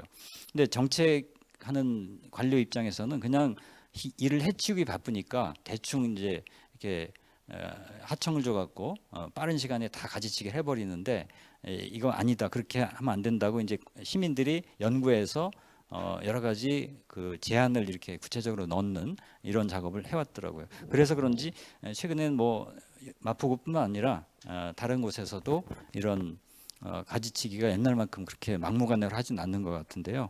그러니까 우리가 지속 가능한 이런 생태계를 위해서 살펴봐야 될 게 많은데 이 일상의 주변 환경들 뭐 새라든지 이런 거 연구하는 분들 많이 계신데요. 이런 것이 즐거움과 함께 우리의 삶을 좀 더 풍요롭게 한다는 그런 보람도 함께 느낄 수 있다면 훨씬 더 이런 학습이 알차게 진행될 거다. 이런 과제를 찾는다면 뭐 상당히 많이 나오겠죠. 뭐 유명한 게 뭐 잘 알려진 네덜란드 라이덴 대학의 과학 상점 대전에서도 그 비슷하게 재현한 적이 있는데 지역에 어떤 문제가 있을 때 그 공학도들이 가서 뭐 이상한 냄새가 난다 왜 그럴까 연구해서 석사 논문 내고 문제도 풀고 이런 식의 대학과 연계된 그런 방식도 하나 사례가 될 수 있을 것 같은데 그러니까 대학뿐 아니라 이렇게 일반 시민들이 전문가의 도움을 받아서 자기 주변 세계들을 좀 더 치밀하게 이렇게 모니터링하면 이게 관료와 대항하는 게 아니라 오히려 공무원을 도와주는 그래서 더 좋은 정책을 만들어가는 그런 파트너로 자리 잡는 게 되지 않을까 생각합니다. 여러 가지 공간이 있습니다만 도서관은 뭐 평생학습과 긴밀하게 연계될 수밖에 없는 그런 곳인데 제가 가봤던 도서관 중에 이제 이 용인의 느티나무 도서관이 가장 인상적이었습니다. 이건 100% 민간의 힘으로 지어졌고 운영도 지금 관의 지원을 일체 받지 않고 엄청난 그 시민의 힘으로 이렇게 하고 있는데 여기에서 뭐 여러 가지가 인상적이었습니다만 전 이 책을 이렇게 분류하는 방식이었습니다.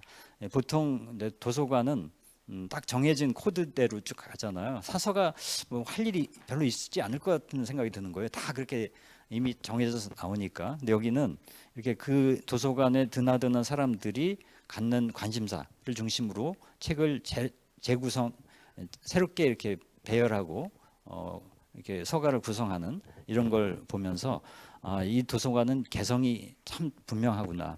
이 도서관을 이용하는 사람들이 어떤 삶을 지향하는구나 하는 것을 좀 잘 볼 수 있는 그런 대목이었고요. 이렇게 또 신문 스크랩하는 그런 파일들이 쭉 있어서 우리가 신문을 보긴 봐도 인터넷에서 보면 보고 그냥 다 흘려버리는데 여기는 다 이렇게 주제별로 이게 스크랩을 다 하는데 이게 다 이용자들이 그냥 자발적으로 하는 겁니다. 직원이 따로 하는 게 아니고 이것 자체가 시민들의 어떤 지적인 네트워킹의 플랫폼이 되는 것이 아닌가 이런 걸 봤고요. 그러니까 이게 무슨 돈 크게 드는 게 절대 아니거든요. 사람들이 함께 해보자 이렇게 의기투합만 하면 재밌는 이런 학습의 길들을 열어갈 수 있는 것 같습니다. 돌봄이라는 게 지금 굉장히 중요한 사회적 과제로 뭐 각 가정마다 돌봄의 짐이 되게 많이 지금 가중이 되고 있는데 제가 사는 마포구에 바로 이웃 마포구 안에 제 아는 분이 오랫동안 해온 일이기도 합니다. 발달장애 청소년뿐 아니라 발달장애 청년이 오히려 몸집이 커졌기 때문에 특히 어머니가 혼자서 돌보는 게 만만치 않은 그런 일이거든요. 코로나 기간 동안에도 너무 이렇게 외부 생활 안 하다 보니까 생활 리듬이 깨져서 가족들이 밤마다 고생하고 이런 일 많이 들었는데 이런 걸 그 전부터 느꼈던 일부의 그 동네 주민들이 발달장애 청년들 함께 돌보자. 각 집이 감당하기엔 너무 큰 일이니까 그래서 함께 하는데 이게 이제 평생학습과 관련해서 왜 이게 제가 갖고 나왔는가 하면 그냥 돌봐준다고 되는 게 아니더라고요. 옹호 가게라는 게 있어서 이게 스티커가 붙어 있으면 이게 뭐 병원도 있고 약국도 있고 슈퍼도 있어요. 이것만 붙어 있으면 아이들은 편안하게 들어가서 거기서 이용을 할 수 있는데 그 가게들은 저쪽 오른쪽에 응대 TV라고 써 있죠. 아이들을 대하는 방식들 이름을 불러주면 좋고 쉽고 짧은 문장으로 하고 나이에 맞게 해요. 이게 그냥 나온 게 아니라 오랫동안 이 아이들과 지내면서 또 뭐 전문가들이 연구한 그런 결과들을 갖고 이렇게 나온 거고요. 이거야말로 정말 이웃을 돌보는데 학습이 얼마나 긴밀하게 이렇게 전맥이 되는가 하는 것을 잘 보여주는 그러니까 돌봄이 마음만 갖고 되는 게 아니라 그 돌봄의 대상에 따라서는 이런 식의 구체적인 어떤 새로운 학습이 요구된다. 그걸 해가고 있는 한 가지 사례고요. 마지막으로 이제 온라인과 오프라인의 연계인데 이건 일본 텔레비를 보다가 제가 재미있어서 그냥 찍은 건데요. 이 코로나 기간 동안에 그 집에서 거동을 잘 못하던 분들 그렇지 않아도 외출이 잘 안 됐는데 더욱더 이제 갇혀 지내잖아요. 이분들이 좀이라도 움직일 수 있도록 뭘 할 수 있을까 할 때 어떤 관에서 온라인 체조회를 저렇게 만들어서 이게 돈 드는 게 아무것도 없어요. 그냥 줌으로 해서 열어놓고 저 아래에서 저렇게 앞에서 하면 여기 가족들이 이렇게 함께 하는 거죠. 텔레비 켜놓고 여기 보면 이제 폭넓은 세대가 참가한다 써 있는데 이게 재밌는 게 이분을 위해서 하는 거지만 이 가족들도 함께 지금 하게 되는 거죠. 이걸 계기로 해서 이게 이런 식의 온라인을 오프라인과 연계해서 한다면 이런 모임이 이제 바깥으로 또 연계해서 또 다른 식으로 진행이 되고 이 코로나를 통해서 비대면 온라인이 확장이 됐기 때문에 이것이 오히려 시너지가 날 수 있는 새로운 축이 될 것 같다 이런 생각이 듭니다. 마무리하겠습니다. 학습 공동체는 어떻게 건강한 생태계로 이렇게 성장할 수 있을까 할 때 지금까지 말씀드린 걸 다시 좀 다른 차원의 집약을 하면 하나가 이제 지식을 큐레이션하는 거. 아까 도서관에 그런 스크랩 같은 것도 봤지만 지식이 폭발하는 시대에 자기 나름의 주제와 공동의 관심사를 가지고 지식들을 같이 재구성하고 이렇게 가공해 간다면 그 자체가 상당히 즐거운 만남이 될 거다. 그리고 어떤 질문을 계속 공유하고 확장함으로써 그런 지식이 조금 더 초점을 가진 그런 어떤 살아있는 그런 알미 될 거라는 생각이 들고요. 그러니까 학습 공동체는 질문 공동체다. 저는 그렇게 생각하는데 어떤 질문을 함께 계속 만들어 가는가 거기에 핵심이 있다고 보고요. 그러면서 이제 생각과 경험을 끊임없이 피드백하고 자기가 뭔가 했을 때 그게 뭐 돌봄 노동이든 아니면 지역의 어떤 다른 아까 수목을 연구하는 것이든 그런 것을 했을 때 그것이 어떻게 정책으로 반영되고 지역사회 변화로 이어졌는가 하는 것을 확인하고 공유한다면 훨씬 더 이걸 더 하고 싶은 그런 동기로 이어질 것 같습니다. 그리고 그 근본에는 서로를 정말 인간적으로 인격적으로 신뢰하고 정서적으로 유대를 맺는 것.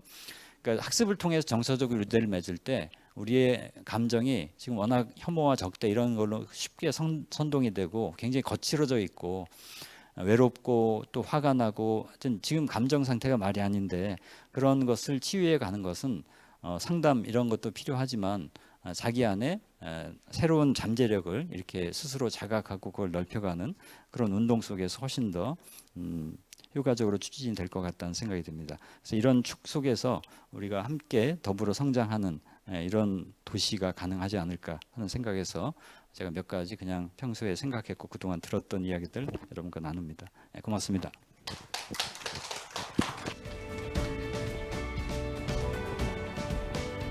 네, 변화하는 도시 공간을 학습 도시 차원에서 어떤 전략을 가지고 디자인해야 가는지에 대해서 제언해 주신 김찬호 교수님 감사드립니다.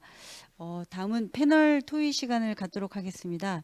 패널 토의는 이희수 교수님을 자장으로 해서 앞서 열띤 강의를 해주신 변종임 본부장님, 김찬호 교수님께서 함께 해주시겠습니다. 지속적이며 선순환적인 성장을 위한 학습 도시로서의 역할에 대해 깊이 있는 논의와 더불어 질의응답까지 연이어 진행하도록 하겠습니다. 패널 토의 중 질의가 있으신 분들은 질의 용지에 작성해서 저희 진행 요원에게 제출해 주시면 되겠습니다. 온라인의 경우 댓글로 남겨주시면 취합하여 전달해 드리도록 하겠습니다. 그럼 진행을 위한 마이크는 이희수 교수님께 넘기도록 하겠습니다. 네, 반갑습니다. 그냥 편안하게 하겠습니다. 오늘 그 두 분 발표 들어봤는데 먼저 우리 변종임 본부장님께서 미래교육 전환기의 보편적 평생학습 실현을 위한 평생학습 도시로서의 역할, 바우처도 말씀해 주시고 여러 가지 말씀해 주셨는데 한번 키워드 한 두 가지 정도 이렇게 좀 짚어주셨으면 좋겠다 하는 이런 의견이 있었습니다. 네, 제가 좀 여러 가지를 말씀드려서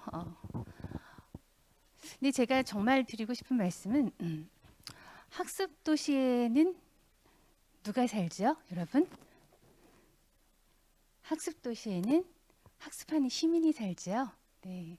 예전에 평생학습 도시란 하면 지역의 인적 자원, 물적 자원을 잘 연결해서 학습을 지원하는 그런 도시라고, 그리고 그래서 평생학습 센터가 있어야 되고 평생 교육사가 있는 곳, 이런 개념으로 접근을 했는데, 저는 평생학습 도시는 평생학습을 하는 시민들이 사는 곳이다 라고 말씀을 드리고 싶어요. 오늘 저한테 주셨던 보편적 평생학습을 하기 위해서 무엇을 지원해야 되는가라는 부분이 저한테 주었던 숙제였는데, 우리 학습도시, 우리 광명시 안에서 시민들이 학습할 수 있도록 지원하는, 그것이 바로 우리가 꿈꾸는 광명 평생학습 도시가 아닐까 저는 싶습니다. 그러기 위해서 이제 말씀드렸던 것이, 모두가 학습에 참여하려면은 학습에 참여하기 어려운 장애를 겪고 있는 사람들에게 먼저 학습을 참여하기 위해서 뭔가 내 시간도 내야 되고 학습비도 내야 되고 하는데, 그것이 어려운 분들을 먼저 지원할 수 있는 것이 필요하지 않을까. 그래서 정부에서는 지금 경제적 소외계층 먼저 지원을 하고 있다는 말씀을 드렸는데요. 대상이 점진적으로 이제 확대되어 가야 된다라는 부분, 그리고 기초자치단체 안에서 같이 이렇게 손뼉을 마주치듯이 중앙정부가 저소득층 중심의 지원 정책을 취한다면, 우리 기초에서는 일반 시민들을 대상으로 학습비를 지원하는 정책으로 같이 손뼉을 쳐주신다면, 우리 학습비를 지원받으면서 그동안 학습에 참여하고 싶어도 못했던 분들이 참여하면서 이제 누구나 참여할 수 있는 보편적인 평생학습 실현이 좀 더 가능하지 않을까라는 부분을 저는 꼭 말씀을 드리고 싶다고 정리를 좀 해봅니다.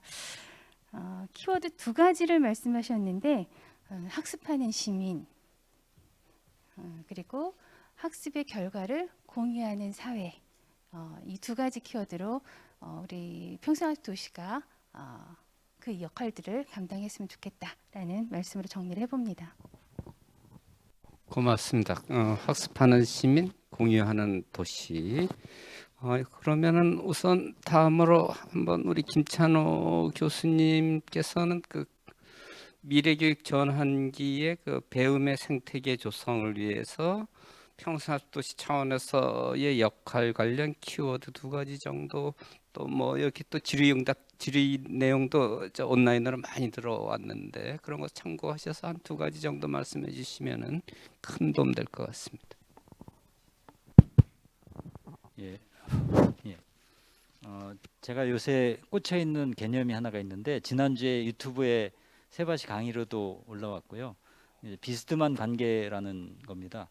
그러니까 우리 사회적 관계를 보면 되게 수평적 관계 아니면 수직적 관계 둘로 딱 대비가 돼버리거든요. 그러니까 우리는 특히 나이별로 위아래를 너무 가르기 때문에 나이가 한 살만 많아도 위계서열이 만들어지고 이러다 보니까 그냥 편하니까 동갑, 특히 청소년들은 거의 동갑끼리만 지내요.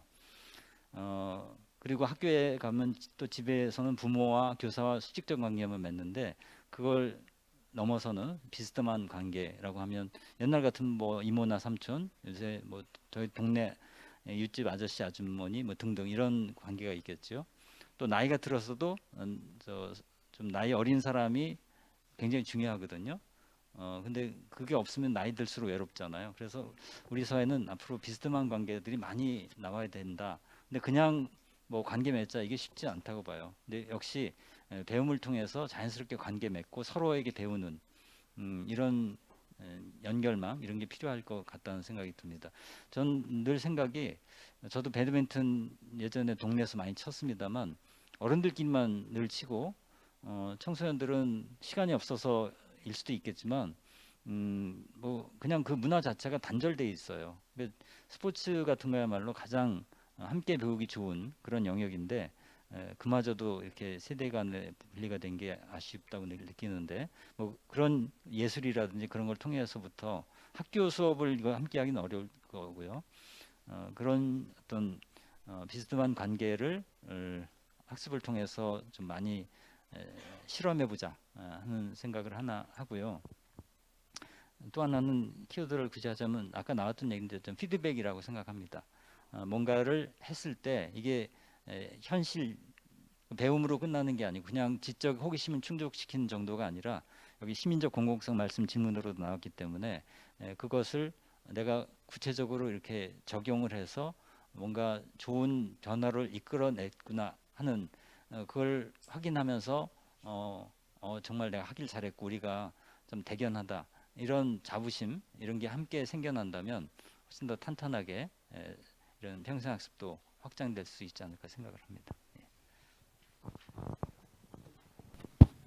그리고 우리 변정인 본부장님께는 그 취약계층의 평생학습 참여를 제고를 하기 위해서는 어떻게 하면 될지 등 여러 가지 질문이 올라와 있던데 변정인 본부장님께서 하시는 말씀은 국가 정책 차원에서의 말씀이라고 해석해도 크게 틀리지 않을 것 같아요. 변정인 본부장님 그 묘수는 아마 없겠지만은 그래도 그 취약계층의 참여를 높이기 위해서는 바우처도 필요하고 뭐 여러 가지가 있을 텐데 말씀 주시면 고맙겠습니다. 예, 소외계층 지원 사업이라고 해서 평생교육 쪽에서는 그동안 정책 사업들을 했던 것이 사실입니다. 네, 감사합니다. 근데 이제 소외계층 교육에서의 소외계층을 이야기할 때는 항상 저학력 소외계층을 학습에서의 소외계층은 저학력자들을 생각을 했었고 그래서 한 15년간 2006년부터 문해교육 정책 사업이 국가 수준에서 만들어져서 저학력 그러니까 글자를 익히고 또 초등 중등 학력을 갖게 하고 하는데 도움을 주는 저학력 성인들을 위한 교육 정책들이 이루어졌었습니다. 근데 이제 그뿐만 아니라 경제적 소외계층인 우리 성인들이 학습에 참여하지 못하고 있는 현실 그 부분을 조금 지원하기 위해서 시작한 것이 이제 평생교육 바우처인데 첫 해는 5,000명 지원 대상자였는데 그 5,000명을 사실 저희가 못 찾았습니다.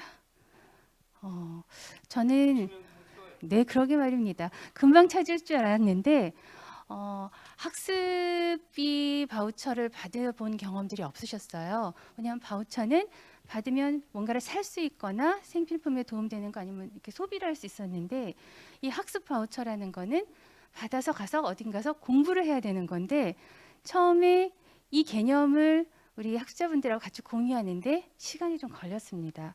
바우처를 받아서 공부를 해야 된다. 그리고 그러기에는 이분들이 아까 이제 김천우 교수님도 말씀하셨지만 일상생활을 하셔야 되는데 경제적인 부분들을 포기하고 공부를 할 수 없기 때문에 일을 다 하고 그 외의 시간에 학습을 해야 되기 때문에 그분들이 학습할 수 있는 공간, 교육기관 이것도 매칭해 주는 것도 쉽지가 않았습니다. 그래서 학습자분을 찾는 것도 어렵고 그분들이 공부할 수 있는 곳과 매칭시켜 주는 것도 어렵고 그래서 첫해 어떻게 해야 될까라는 고민들을 사실은 많이 했습니다. 그래서 임대 아파트 쪽을 찾아다니면서 전단을 붙이기도 했고 하지만 가장 도움을 받았던 것은 주민자치센터에 근무하신 우리 복지사 선생님들이 정말 도움을 많이 주셨어요.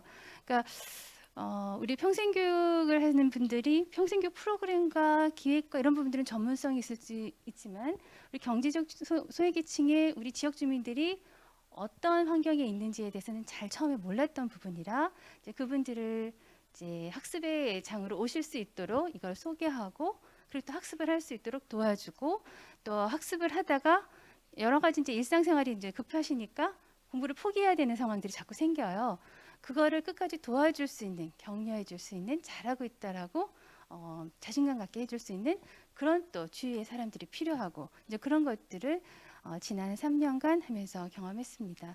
첫 해는 5천 명 찾기가 어려웠지만 이분들이 주로 어디 계시고 어떤 어려움이 있는지를 이제 파악한 다음에는 지금은 원하시는 분들은 많은데 다 정부 예산이 적기 때문에 드리지 못해서 추첨을 하고 있습니다. 그래서 올해 3만 9천 명 지원했지만 그분들도 우선 지원 대상으로 이제 되신 분들은 100%다 넣고 나머지 중위소득 65%에 계신 분들 코드번호 넣고 해서 시스템 안에서 추첨을 통해서 선정이 되시면은 학습비를 받고 그렇지 않으면 못 받는 구조라서 그래서 제가 정부 예산이 이제 늘어나는 사실은 다른 어떤 사업보다도 굉장히 빠르게 예산은 증가하고 있지만 다 수요를 감당할 수 없기 때문에 기초자치단체의 우리 시민들 이곳에 살고 있는 시민들의 학습비는 지역에서도 같이 지원해주는 구조로 갔으면 해서 우리 학습도시들이 더 많이 참여를 했으면 하는 그런 바람을 말씀을 드렸습니다. 어떻게 지금 그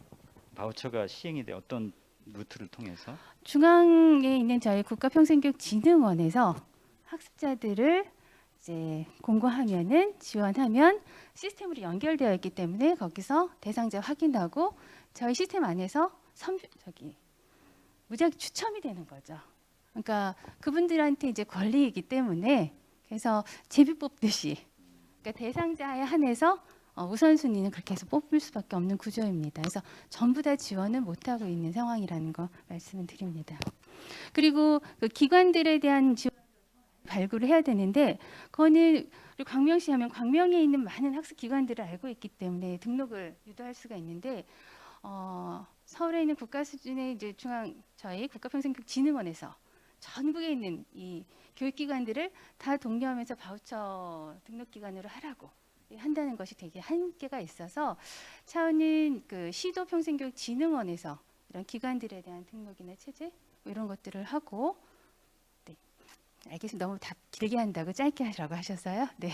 그리고 이제 기초에서는 학습비 지원과 학습자 지원 이런 부분들을 이제 맥락을 좀 같이 가져가고자 합니다. 고맙습니다. 지금 시간 말씀하셨는데 세 가지 같아요. 사람 공동체라는 건 인간, 시간, 공간 이 세 삼간을 공유하는 게 공동체 아닐까. 그 중에서 우리 김찬호 교수님께 강의를 들으면 들을수록 신선해요. 그리고 늘 통찰을 줘요. 그래서 김찬호 교수님께서 거주 공간, 공유 공간, 학습 공간 거기에 공간을 누리는 인간의 시간과 공간을 좀 연결해서 뭐 좀 말씀을 해달라는 게 온라인으로 많이 올라와 있으니까 교수님께 한 2분만 드리겠습니다. 예.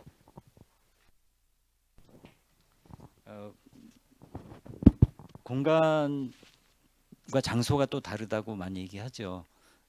공간은 그냥 물리적으로 주어진 것이고 장소는 거기에 뭔가 의미와 기억이 깃들어서 여기서만 느낄 수 있는 공유할 수 있는 이런 게 있을 때 눈에 보이지 않는 거지만 근데 지금 우리 도시에서 점점 없어지는 게 그런 장소라는 거죠.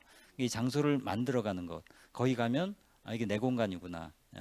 여기선 누구를 만날 수 있겠구나. 어떤 경험을 할 수 있겠구나 하는 기대가 있는 그런 장소들을 만들어 갈 때 공간을 아무리 많이 지어도 그런 장소로 전환하지 않으면 전 그냥 뭐 여기저기 많이 보잖아요. 돈 들여서 잔뜩 큰 홀 지어놨는데 텅텅 비어 있고 하는 것도 그리고 이제 또 한 가지는 전 이건 큰 주제인데 예를 들어서 이제 고령화 시대에 경로당이 이제 중요하다고 보거든요. 경로당이 전국에 한 6만 개 정도 된다고 알고 있는데 지금 경로당이 다 공통된 고민이 이용자가 급감하고 있는 겁니다.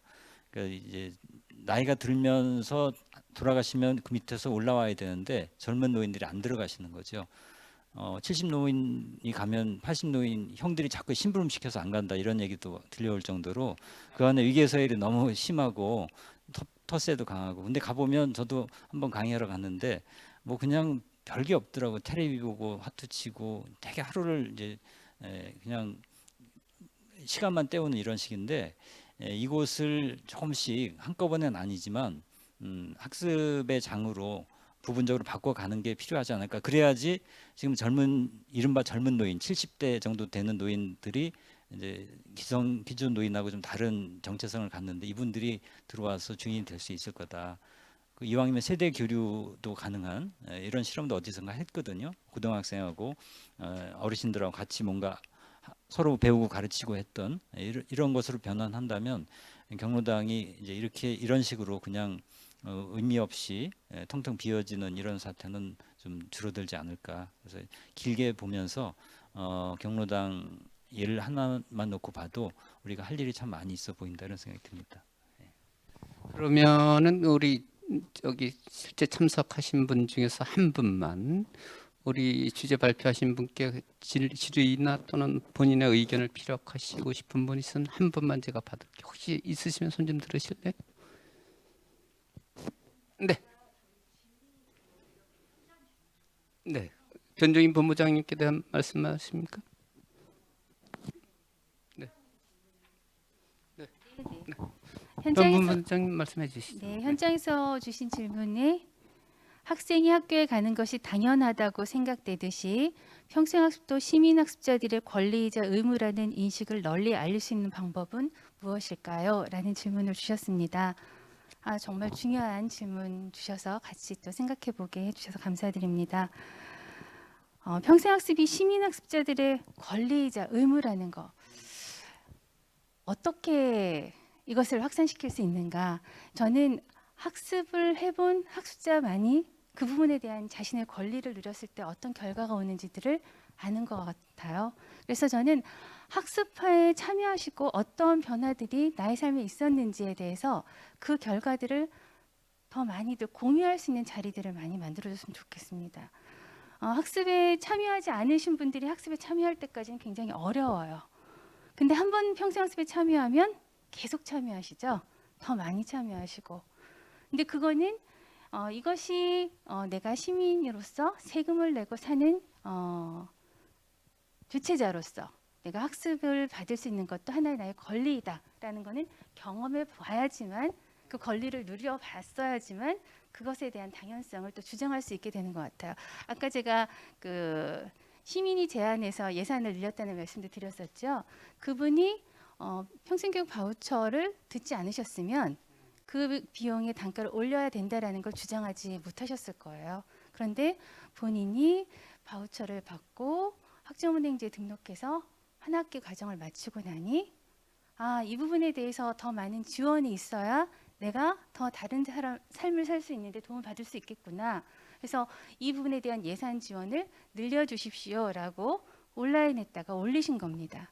그리고 그분은 자기의 기본권을 더 확보하게 되신 거죠. 학습비를 더 받아서 이제 1년이면 쉬지 않고 한 학기, 두 학기 마치실 수 있게 되신 건데 학습자들이 이 학습의 기본권, 시민으로서의 이 권리라는 것을 일단은 경험을 하게 해야지 이분들이 그걸 주장할 수 있기 때문에 가능한 학습 기회들을 만들고 그 학습 기회에 참여할 수 있도록 더 우리가 노력하는 게 중요한 것 같고요.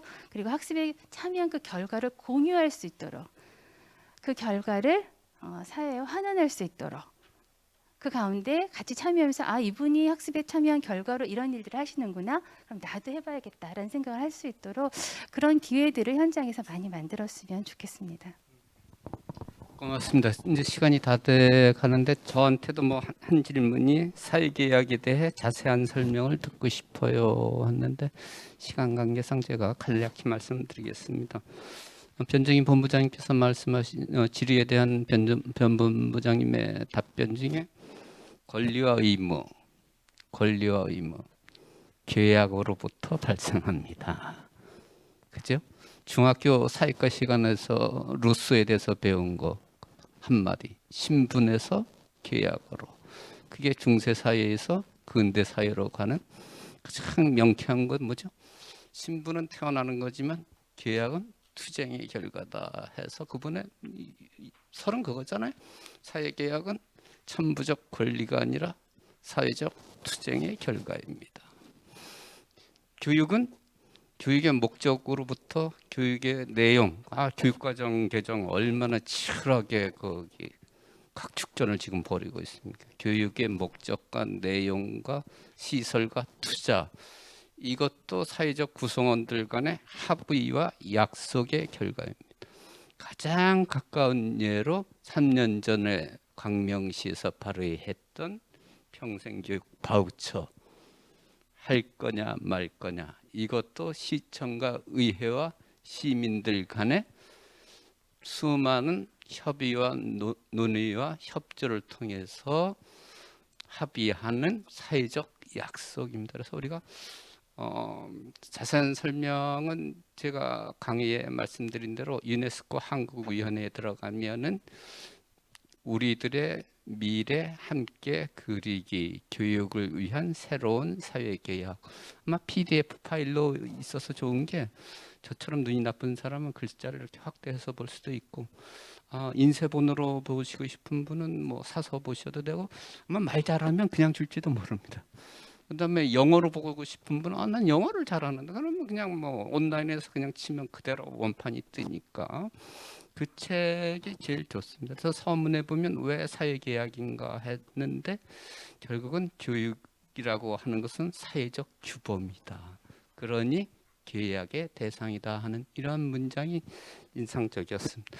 그래서 저한테 주어진 시간이 45분이었기 때문에 마이크를 원장님께 넘기고 제 소임은 마치도록 하겠습니다. 고맙습니다. 네, 세 분의 전문가분들의 깊이 있는 논의를 들을 수 있는 시간이었습니다. 오늘 세 분의 말씀을 들으면서 저희 오늘 포럼의 주제인 지속 가능한 미래 도시의 힘은 바로 평생학습이라는 것을 확인하는 그런 유익한 시간이었습니다. 감사드립니다. 오늘 포럼은 여기서 마무리하도록 하겠습니다. 지금까지 함께해 주신 이수 교수님과 변정인 본부장님, 김찬호 교수님께 힘찬 박수 부탁드리겠습니다.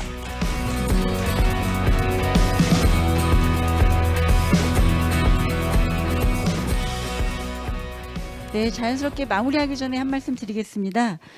저희 향후 발전적 포럼 개최를 위한 설문조사 참여를 부탁드리겠습니다. 스크린에 QR로도 접속 가능하며 사전 신청자의 경우 메시지를 통해 링크를 전송해 드렸으니 꼭 참여 부탁드리겠습니다. 앞으로도 저희 광명시 평생학습 발전을 위해서 여러분들의 많은 힘 보태주시기를 기원 드리고 안녕히 돌아가세요. 감사합니다.